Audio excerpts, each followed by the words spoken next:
For 15 years, Robert Hayes cleaned John Wayne's dressing room at Paramount Studios. He emptied trash, wiped mirrors, never spoke to Wayne.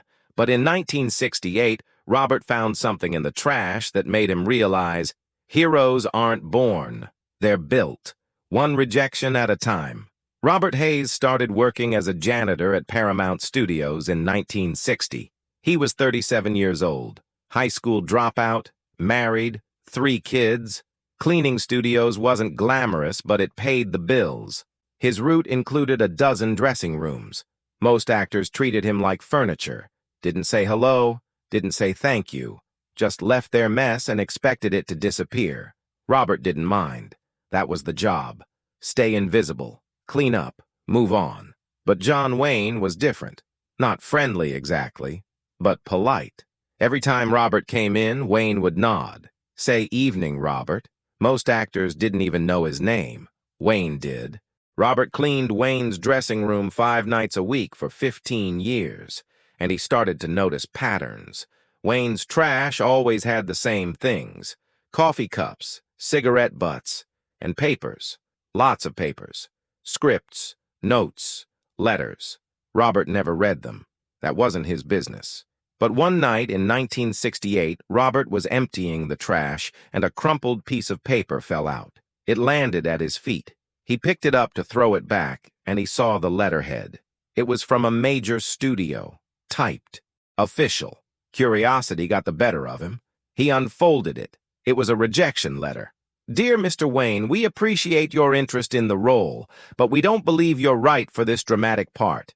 Your strengths lie in westerns and action films. We're pursuing other actors for this project." Robert was stunned. John Wayne gets rejected? The biggest movie star in the world gets told he's not good enough? He threw the letter away and didn't think much of it. But then, a few weeks later, he found another one. Different studio. Same message. "Too old for this role." Then another. "Your political views make you a risk." Then another. "Not believable as a romantic lead." Over the next 7 years, Robert found dozens of rejection letters in John Wayne's trash. Not every week, but often enough. And every time, Robert was shocked. This was John Wayne, the Duke, American icon, and he was being told no, constantly. But what surprised Robert even more was what else he found. Drafts of letters Wayne had written, but never sent. One night in 1972, Robert found a handwritten letter, crumpled up, ink smudged, like Wayne had gripped it too hard. It was addressed to a young actor Robert didn't recognize. Someone who'd written to Wayne asking for advice. Wayne had written back, but never sent it. The letter said, "They'll tell you you're not good enough. They'll tell you to quit. They'll tell you you're too old, too young, too this, too that. Don't listen. I've heard no 1,000 times. I'm still here. Every no is just preparation for the yes that matters. Keep going." Robert stood there, holding that letter, and something clicked. John Wayne wasn't invincible. He wasn't some mythical figure who never failed. He failed all the time. He just didn't quit. Robert had been thinking about quitting. He'd been taking night classes in engineering for 3 years. He was 45 years old. He felt too old, too tired, too far behind. He'd been thinking about dropping out, just accepting that he'd be a janitor forever. But that night, reading that letter, Robert decided to keep going. If John Wayne could handle rejection and keep showing up, so could Robert. He never told Wayne about the letters, never mentioned it, just kept cleaning the dressing room, emptying the trash, staying invisible, but everything had changed. In 1975, Robert Hayes graduated with a degree in engineering. He left Paramount Studios and got a job at an aerospace company. He worked there for 20 years, retired in 1995, comfortable, proud.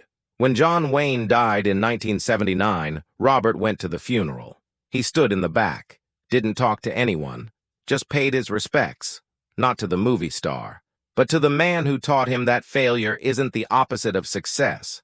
It's part of it. I cleaned John Wayne's trash for 15 years. And in that trash, I found the truth nobody tells you. Heroes aren't people who never fail. They're people who fail and keep trying anyway. Every rejection John Wayne got, he crumpled up and threw away. But he never threw himself away. And that's the lesson. Thank you, Duke. You taught me that without ever knowing I was learning. This was a quiet witness. If this story moved you, share it with someone who's thinking about quitting. Because sometimes the most important lessons come from the trash we almost didn't look at. I'll see you in the next story.